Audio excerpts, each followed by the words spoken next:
Ayan, kalma na si mama. Inaayos lang yung paghiga niya. Ayaw niya kanina. May iskandalo pa. Hindi ko naman siya inaayos ko lang yung higaan niya. Ayaw niyang dumiretso. Ayaw niya ayusin yung kanyang mga pwesto. Ay, Diyos ko Lord. Pagalingin niyo po yung mahal kong ina. Please. Naghihirap ang kalooban ko sa sakit na nararamdaman niya. Mahal na mahal ko po siya.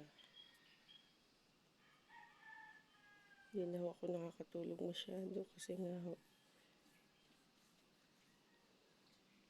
tinitingnan ko lahat ng kilos niya. Baka malaglag siya sa higaan.